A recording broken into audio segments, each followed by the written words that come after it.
Dumelang bana ba dikgoshi le dikgoshigadi ke ngwanyana la o rata ke modimo le mangelo ya kere. Welcome to the Kosinkosi podcast, a brand that stands for all things owning your power. In other words, we have conversations with individuals from different walks of life, understanding that how did you get to the point of owning your true power, and what did you do to get to that point of owning that power?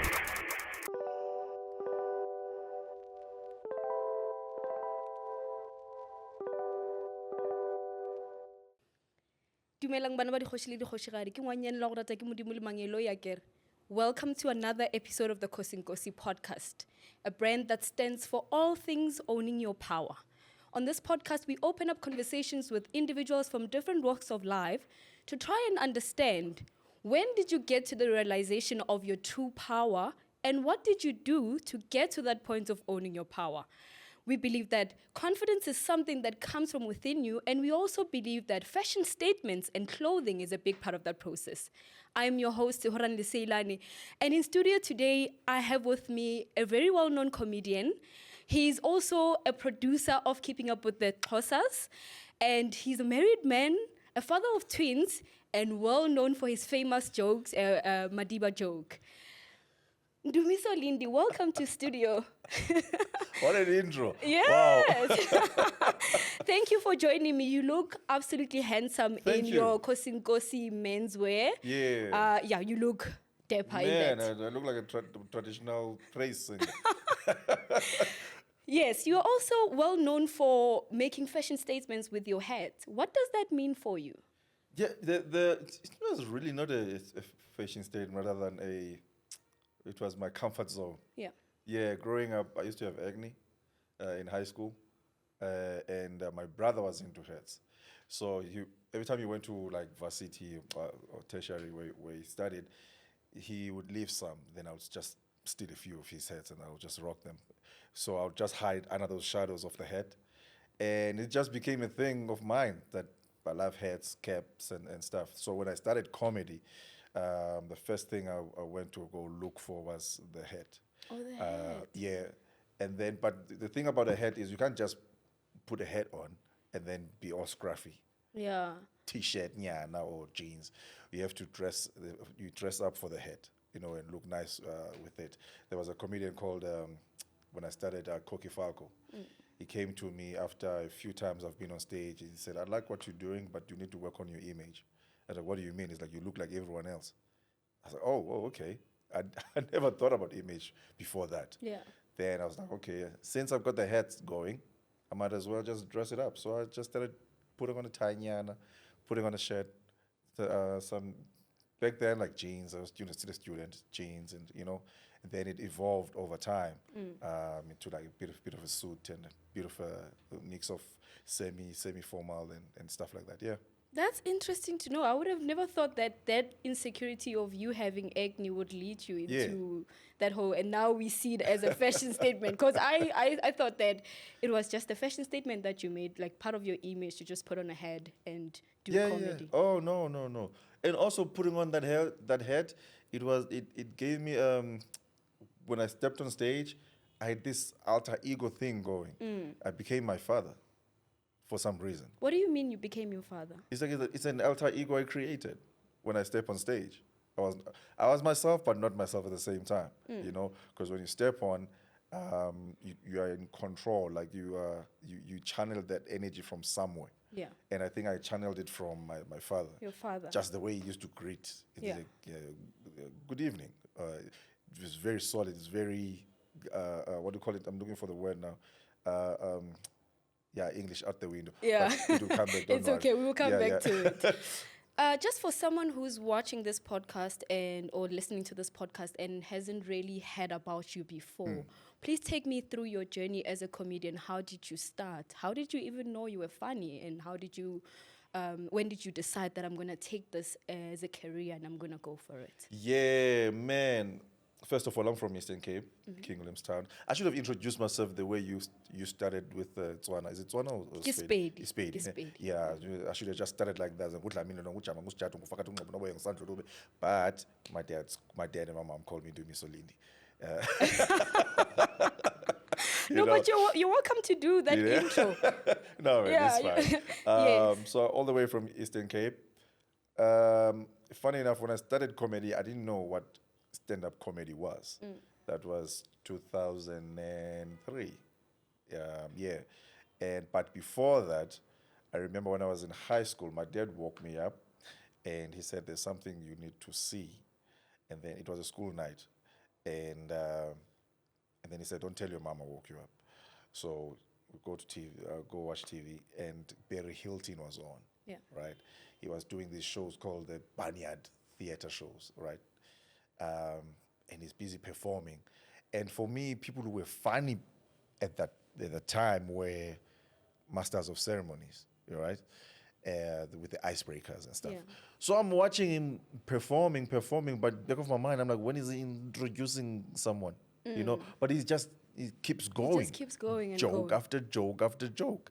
And I remember I used to go to, I would go in the morning, I would go to school to my friends and share these jokes with them. And they were like, "Where do you get all this stuff?" I'm like, "There's a guy called So you Barry were Hilton." just imitating everything that he was saying to your Saying, friends. Yeah. So I was like, "No, there's this MC called Barry Hilton." I Yeah. didn't know they were called stand-up comedians, right?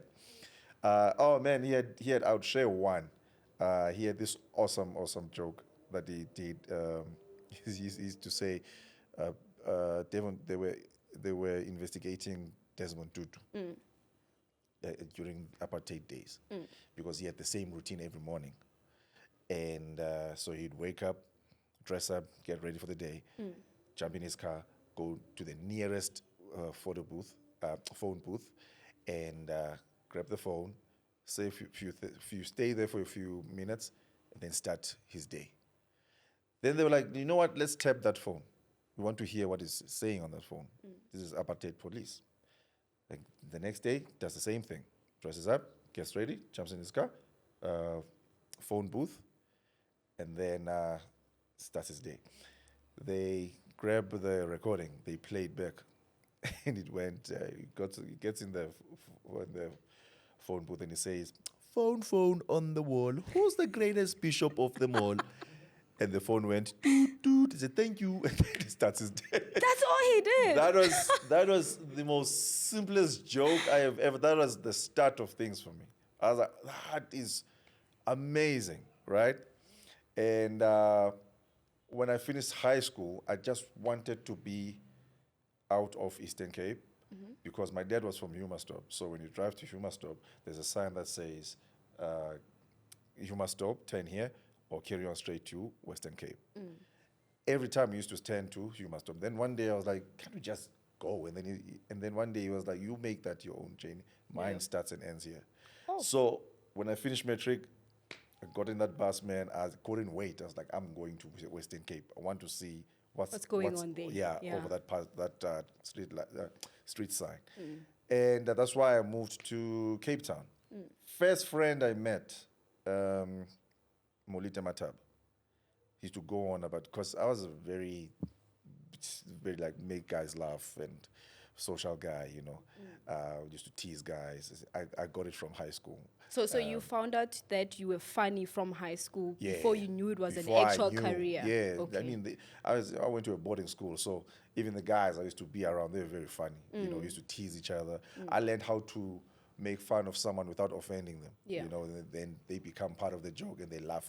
Also, they're like, "Yeah, you're making fun of me, but I'm laughing." You know. Which is always a very fine line, but we'll talk about Yeah. it as we go on. Yeah. You know, and also I never had a problem of standing in front of people because in high school I went to a boys' school, so I was a cheerleader. You know, when you say that to people who went to a mixed boys and a girls' school, they always say like, "So you did the girl stuff?" I'm like, "No, you know, boys' school, you're a rock star. Yeah. You know, you literally the second best thing after a head boy. Yeah. You know, so that was my thing, and so my friend is like, you need to try stand-up comedy." I'm like, "What is that?"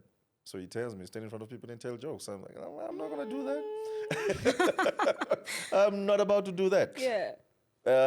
And then the day that it happened was they had a tech every Monday. They had these activities, whether it's promotions or whether it's people coming to perform for us or name it, or the companies are promoting something, some product. So that Monday, they had a stand-up comedy. This phone company brought stand-up comedians, and they were giving away a phone, a 3310, right? And my friend is like, I'm gonna take part in that competition because they were giving away a phone. If you're funny, they brought 3 guys on stage. If you're funny, of course, you win the phone. But they already had like professional comedians performing already, right? So these guys are performing. I'm sitting there. I'm like, wow, I can do that. Yeah. I think I can do that. I think I can do that. Yeah. Then they got to the competition part of things. They were like, we are giving away this phone. If you think you're funny, you've got 1 minute, come through, take part. Guys jumped up. My friend jumps up, right? I stayed seated. So my friend starts, and people laughed it. Wow, awesome. They're like, okay, we need one more person. Another guy jumped on. They booed the guy. And then now, after the booing, no one wanted to jump to follow that guy. Yeah. Right? They're like, come on, guys, anyone? You can't just have 2 people compete for this phone. I didn't think about it. I just jumped up.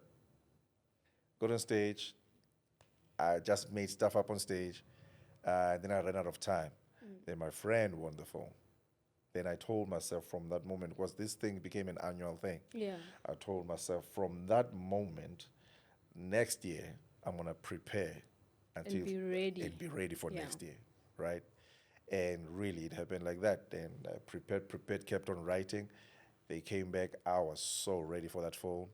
I remember there's like, we need 3 people. They didn't even finish. I was on stage. Yeah. The guy is like, okay, you go in last then. I'm like, okay, cool. And I remember first, these are like my first jokes. This is the times of everything was ama. Remember, it's like ama poko poko, ama Yes, klok, ama whatever, right? So how did that joke go? I went, I've noticed that everything is ama now, as if they're trying to teach white people how to speak Venek. How to speak African languages, because it's just fit ama in everything. And then Poko it's poko, ama Venek, klok klok. yes. Yeah, ama. I went to town and I had 2 white ladies chatting, and the one is like, "Oh, I saw your ama children the other day." Yo, those 2, they're very ama naughty. That was, that was my first joke, and followed by others also. So I win the phone, and I really thought that was it. I was like, I got the phone. That's it, yeah. MC guy is like 25 points. Dumelang bana ba dikgoshi le dikgoshigadi ke ngwanyane la o rata ke modimo le mangelo ya kere. Welcome to the Kosinkosi podcast, a brand that stands for all things owning your power. In other words, we have conversations with individuals from different walks of life, understanding that how did you get to the point of owning your true power, and what did you do to get to that point of owning that power? And on the chopping block because they said something that, offended a community or offended a certain group of people. How do you navigate that dynamic when you prepare for telling your jokes? I always say, any subject is a go. You can take any subject and make it funny, right? But it just depends on how do you handle it. Yeah. Right. If it's something that you don't relate to, leave it. Yeah. I like it when Chris Rock said in this other interview, a slender person cannot make jokes about a fat person because you don't know what it's like. Yeah. But it's funny that the fat person can make jokes about a slender person, and get away with it. There's other ones that he made an example of, And also he said, also a single person can make jokes about married people, being married, right? Because you don't know. You don't know the dynamics of marriage as a single person. Until you experience it, you will also realize that, oh wow, there's so much I can tackle within this subject. Instead of looking at it from outside. So I always say, you're gonna tackle something, you need to be informed about it, and you need to know how we say it in comedy, how not to drop the coal. The magic of being on stage is don't drop the coal. Is you juggling hot coals, and right up from the moment you introduce the subject right up to the end, right up to hit the last punchline, and that's where people, they're like, wow, he navigated that right up to the end, and that was brilliant, Yeah. right? But if there's a bit of being nervous and or you are not sure about what you're talking about, and then you drop the call, that's when people get offended. Yeah. They're like, No, from, no. from the moment you started, you shouldn't even gone there, because it was way too big for you, you know? So I've been following a lot of comedians over the years, and one of them is Cat Williams, right? And you spoke of how you won after you had prepared in advance. And I think it's one of those professions that can be underestimated because they don't know the amount of work that goes into preparing for a show. What's that like, preparation like for you? What material do you look into when you prepare to go on stage? Don't look far. Look into your life. You look into your life? Yeah. I always start with my family. Oh, man, my mom knows. So you're that person. She's victim number one. You're that person when you get on stage, your family's like, he's probably going to talk about me today. It's crazy, though, because they look forward to it. Yeah. You know, when I was growing up, I used to respect my dad so much that you're not really afraid of them, but you're just like, I don't want to cross that line. Yeah, you know. And but I grew up, and one day he was like, you always make jokes about your mom. What about me? I'm like, oh, you. The whole general. You. Yeah. You know, and it's crazy because it became a challenge for me to do that. I wrote a whole show called Boys Don't Cry. The original title was Boys Don't Cry in July, which was the month that I lost my dad. But people used to mess it up every time. It's like, go check out this show, Boys Don't Cry, happening in July. I'm like, no, it's not happening in July. It's Boys Don't Cry in July. It's one title, you know. But I had to like shorten it because people were messing it up. It's like Boys Don't Cry. So I literally was like, I compiled all these awesome jokes about my dad and also the storylines and everything. So for me, it's always like, don't look far, just start here. Yeah. Home. Of course, what's happening currently, and what are your hobbies? What do you like? Yeah. Music. What we see on TV. So don't look far. Just start here. Right. The answers are always under your nose. Under your nose, yeah.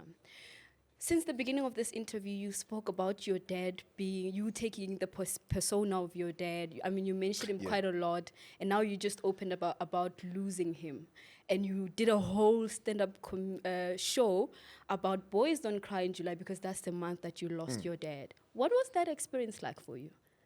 You mean losing your dad? It's rough. It was probably the first time I lost all composure. Because, you know, as umfana, you grow up and the first thing they tell you is that, boys, don't cry. Or what are you doing? What are you doing? No, wipe your tears and be strong. And also that, and I'm Xhosa, and you have to look forward to going to the mountain and all these things, you know.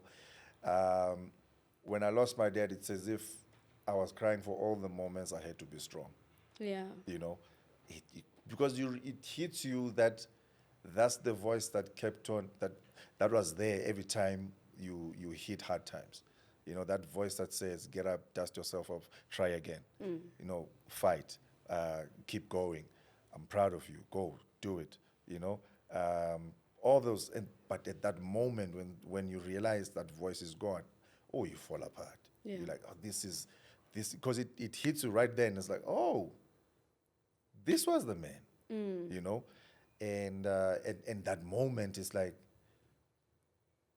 you hear the silence. I don't know if it makes sense. Yeah, it makes a lot of sense. You know, you hear that silence, like, oh damn. And it's funny how I got the news is I was in France, you know, with my wife and another couple who are our friends. And my friend had to break it to me because my sister couldn't break it to me over the phone. She's like, can you give me the number of your friend? I'm like, okay, cool. And then she calls my friend, then my friend sent me down like this, and he told me.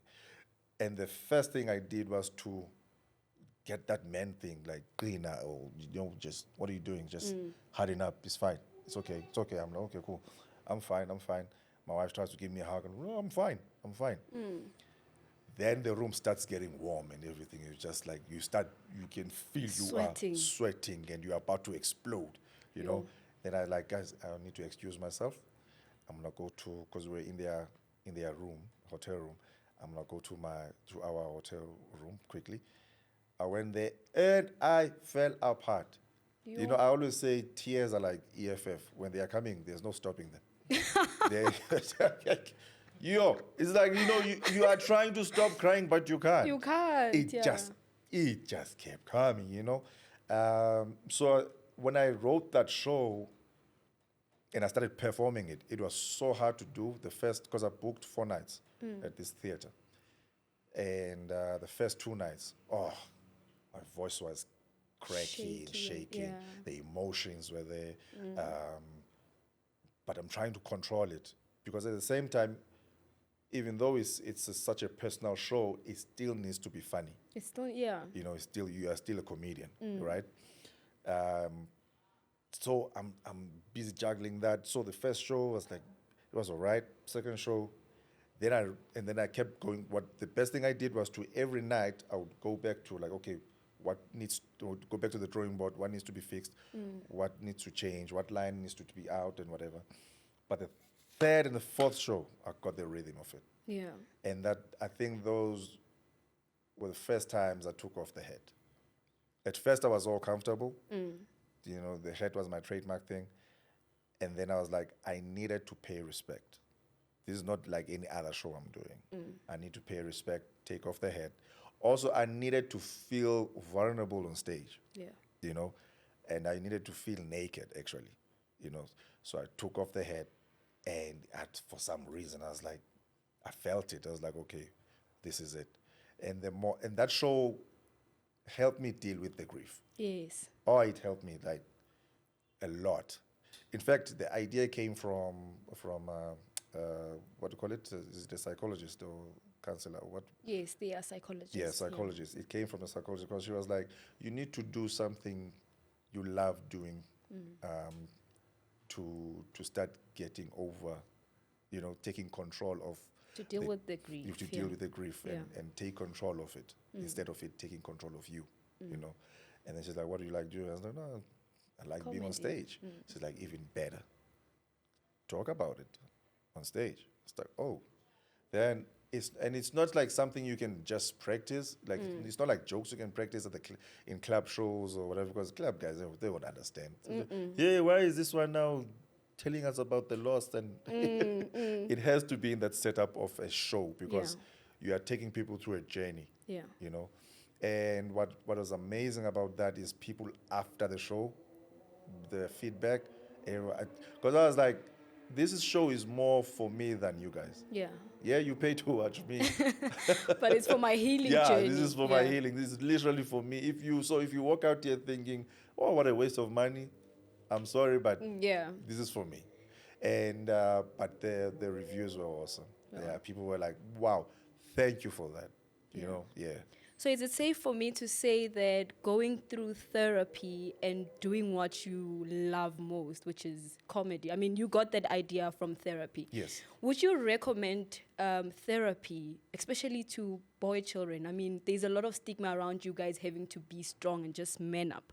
And therapy in the men's spaces, I don't think it's spoken about a lot or encouraged a lot.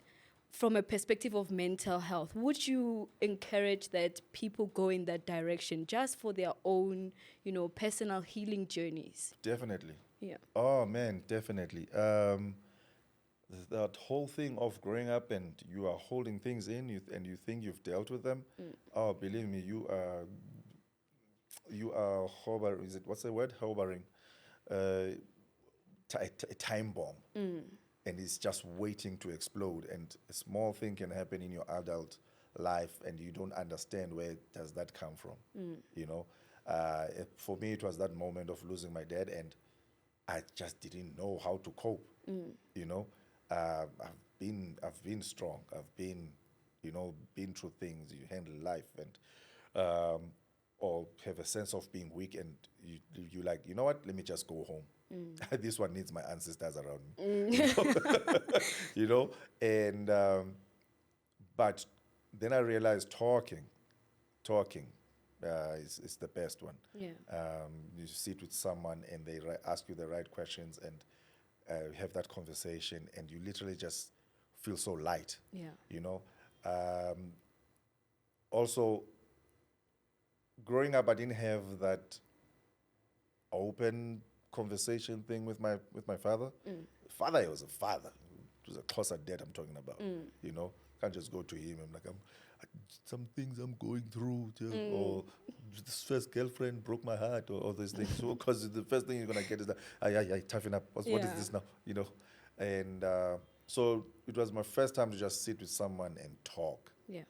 And that really helped. Not to say my dad was not a good dad. My dad was an awesome dad. Yeah. You know, and you realize that when you have your own family, you're like, man, this man tried his best. You know, and also I always encourage my friends, especially or anyone who's listening, that you need to grab a camera, sit your folks, both your dad and your mom, and record them and ask all the questions you want to ask, whether it's about family, it's about how they grew up, it's about... I need to do that. That's a what good I'm idea. telling you, I need to do that. Yeah. I did that with them. Oh. Right? Then after that, and you watch it, and you're like, this is why you are like this. You know? Because understand it this way. You are born and you meet these two strangers. There's nothing else you know. They know you from baby right up to who you are. You don't know the past. Then you find out that, no, my granddad passed on when my dad was 12. Yeah. You know, you find that that they grew up as 5 brothers without a father, and then my grandmother was a nanny staying with this white family. So these guys had to raise themselves. Yeah. You know, you find out a whole lot of things, and I used to watch my uncle come to visit, and they would sit there and they would probably talk for the first 10, 20 minutes, and they would just sit there and not say nothing and just watch TV. And it's not awkward times, it's just normal for them. Yeah. You know? And then you're like, oh, okay, now I understand you. I think it's very important that you mentioned that, because in the generation that we are in now, there's a lot of people that are trying to break generational curses, and they are trying to get over past traumas. And I think a big part of it is because we don't understand the dynamics of how our parents were raised in. Like, we speak of toxic parents, we speak of parents who took us through a whole lot. But if we were to sit down with them and try to understand where they're coming from, maybe that will shed a little bit of light, and we'll have a bit of grace Definitely. towards them, you know? That's actually a brilliant idea. No, I mean, I encourage that. Grab a camera, sit your parents down, record them. Oh, And also you're gonna do it for your kids one day. It's like, this is grandma, this is granddad. Yeah. Watch. You know, they will really thank you for that. Yeah. You're also a married man, and you are a father to twins. How has that journey been like for you? Especially because you have this father figure that you've always looked up to and always inspired how you do things. What was it like trying to take that into your own family? Into my own family. Man, I just had my twins last year. Oh. Yeah. They're 7 months old now.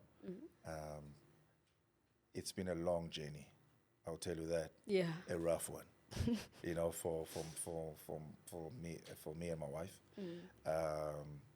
We've been trying for 11 years. Are you serious? 11 years. 11 years of trying. 11 years of trying. Last year was a special year. We had an earthquake, we had snow, we had a whole street blew and up. you had twins. Yeah, the whole street blew up. That was a sign for me. I'm like, a whole street blew up, you know? And then a doctor told us, I hear 2 heartbeats, and we fell apart. I always say there are 2 times that I've cried uncontrollably. It was when my dad passed on, and then when both of us, actually, my wife and I. So when my dad passed on, when her mom passed on because of COVID in 2020, my dad was 2018, 2020. And then the third one, also, let's say 3 times. And then the third one, when the doctor said, I We hear had two heartbeats. That's And beautiful. we're like, what? What? And he's like, look at the scan. And doctors do that thing of look at the scan as if you As understand if you what's know. going on there. It's just a picture that's Yeah. blurry. Like, what's going We on? only understood when he turned on the volume. And then you hear, and it's like, that's the first one. And then you hear another one. We fell apart to a point that the doctor is like, sit here. We've got other rooms. Go in. Yeah, you guys stay here until you compose yourselves, and then you can go. Congratulations, but yeah. I wish I was in that You room know, to yeah. just see that whole beautiful moment. Yeah. You know, it's been rough in a way of. I have to praise my wife for it. She took all the punches. You know, yeah, as a guy you get guys like, what's going on, what's wrong, all those things. But I think women they take more punches from people. And a good example of that, I look at social media and what they're doing to Lerato Kanyako, Yes. or what they're doing to it's so heartbreaking. the pressure they're putting on Dr. Musa and Lizzle. Yes. It's know, And I understand it because we went through that. yeah. You know, my wife, she took all the insults, all the ridicule, Yo. all the family pressure.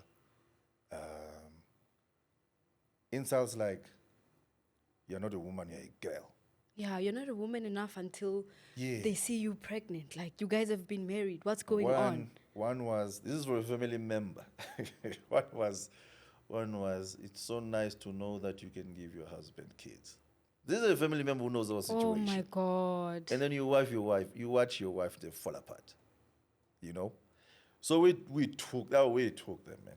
Like, you know, but we fought on. You know, keep trying. Of course, there were times like COVID where now we're not working and it's taking all the money and you take a break from trying. So when we tried again, 2020, started 2022 actually, yeah. We're like, okay, this time around, we felt it, you know, through prayers, through talking, through, man, everything. Yeah. You know, just believing this is it. And getting that indication that those two heartbeats are beating. The name of my kids are Liveni Lunati Utando Lukatiko Namanyangi, Oh, beautiful. which means feel it for God's love, and our ancestors' love is with us. Oh, that's You know. beautiful. Because they never gave up on us, man. Yeah, and I think this is a really important conversation for people out there to really understand that what they say to couples, it really goes a long way, because you never really know what's going on behind the scenes. Like, people really don't understand the damage that they're doing, especially to new couples. Yeah. Because just a woman's body in general, you have no right to be asking questions of when people are going to have kids, because you never really know what they're Yeah. battling with. Yeah. Especially what you just said now, the whole thing of, in fact, after a year, people have married, don't even ask them. Don't that even question. ask that question. No. Even 5 years later in the Trying? marriage. Yeah. Are you this? What's going on with kids, guys? You know, this is like, you're like, Yeah. how do I answer this? You know? You know? I mean, even 10 years into marriage, I think that question should never be on the chart unless you're a very close family member and they opened up to you about their struggles. Yeah, yes. Then maybe that's when you can keep checking in. But still, like, people really need to be a lot more, you know, gentle in their approach with asking these kind of questions. Definitely. Yeah. Definitely. Some people are lucky, man. You can go to bed, look at each other, say good night, wake up the next day, and you are 6 months pregnant. Yeah. You know, but some of us had to keep submitting those forms until God was just shows up at your doors like, yo, guys, I'm so sorry. Yo, I just checked my forgot emails. about you guys. Yo, I just checked my emails right now. Go busy, guys. Yo. You know when God is like, yo, hey, pandemic, yo, Russia, Ukraine, yo, Kaizer Chiefs fans, yo. You know what, guys? No, grab here. Hold on. Here's another one. Yeah, this one is on the house. you know. So at the moment, I'm still writing a show about that. Yeah. You know, I'm at that comfortable space of Before, I used to hide, not hide, but keep what belongs to me, and what I can put on stage and make people laugh. That's Yeah. for you. Yeah. After I did Boys Don't Cry, I realized that I need to offload. Offload, yeah. Yeah, and this is one of the things that I'm doing now is write another show about our journey when it regards to that. And maybe it's gonna help someone out there. Yeah. You know, yeah, I'll be on the lookout for that show. I definitely want to be there. definitely. On a lighter note, if you were a plate of food and you had to serve yourself to people, what would be on that plate and why? If I was the plate of food, Yeah. You're serving yourself to a crowd of people. What would you have there and why? yeah, oxtail. Oh, everybody loves oxtail. Oxtail is never a bad idea. Oxtail. Yeah. Yeah. While you are eating me, I'm busy fighting with you. You know. In what way? Have you ever eaten oxtail? Yes. You eat and then like. Oh, that part. Yeah, Lord. Yeah. What does that say definitely, about but you, it's, though? But no, it's the oxtail is delicious. I love it. It's seasoned. It's you take your time. You take your time doing it.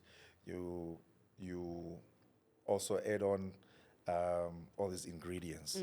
You know, and must pay attention. I guess that's me. Yeah. I've taken time to build myself. Yes. I've taken time to understand who I am. I've taken time to know what I like and what I don't like and what works for me. Yeah. You know, and that's why I say oxtail. I jumped to oxtail because of Yes, that. yes. Also, when you start enjoying what I do, you also take your time watching. You must sit and go through this journey with me. You know, hence I say I fight back. Yeah. You know, I sit and you right up to the end when you jump in your car going home. I want you to be like, yo, that was delicious. That was awesome to watch. Yeah. You know, yeah. Anyone can make jokes. Let me tell you now. Anyone can make jokes. But I feel like as a comedian, you need to take things and make them funny. Anyone can talk about funny things, but as a comedian, you need to take things and make them funny. Hence, I can take my pain and make it funny. Yeah. Ah, and it reminds me of Kevin Hart's Laugh at My Pain also. Yes. So similar thing, strategy. yeah. Yeah. And if you were to be a cocktail or a drink of choice? Wow. It has to be something whiskey. Whiskey. Anything You look whiskey. like a whiskey guy. Yeah, I'm a whiskey guy. Yeah. Was You that look like a time- whiskey guy. There was a time I stopped drinking. Literally, and it just started slow. Like I stopped for 2 weeks. Then it was a month. It was 2 months. Then it was 2 years. What was the reason? You just stopped. You go through stages in life where you get introduced to the liquor in your young age. You think you know things. You go to tertiary. You've got your wild days and stuff. Start working, but then you get to a point where you're like, I've been doing this thing since I was young. I don't even know what I'm doing. I'm just doing it. Yeah. Let me just stop. Just take a break, you know. And one of those where I got that from, and funny enough, is from my father. Oh. One day, during those rough turning 17, 18 years of causing trouble at home or going through a phase, he realized he can't keep shouting at me. Yeah. So what he would do is he would call me and say, I am taking a break from drinking. I'm not stopping. I'm just showing it I'm in control. So it only hit me later that he was showing me that he was being an example Yeah. in what he's doing. He was setting an example for himself. It's like, look, I can shout at you like, stop, I'm gonna beat you, whatever. You know, I'm gonna punish you. Whatever. But it's like, no, look at me. I need to teach you how to do this thing. Kinda, you know. So I picked it up later in life, and then I was like, okay, I'm stopping. I'm gonna stop for 2 weeks. And then it just kept on going. kept on going. Then when I started drinking again, certain things just didn't taste nice after. It's like, Only ooh. whiskey Yeah. makes sense to you now. And my dad loved his Yeah. whiskey. So I was like, I'm a whiskey guy. Not that I don't drink a bit of gin there, a bit of wine there, a bit of that. I can't stand beer, but whiskey. Yeah. So it has to be whiskey, and not just any whiskey. No, come on, give me age. Yeah, no. Yeah. Thank you so much for coming on the podcast today and for being so vulnerable and sharing your journey. Thank you. I really hope this reaches as many people as it can who can learn from your journey and also take away some, take away notes from that. Yes. And it can help them in what they're struggling in and in their own journey. Definitely. Thanks again for coming. Thank I really you. appreciate it. Thank you so much for tuning into today's episode, and we'll see you again on the next one. Bye.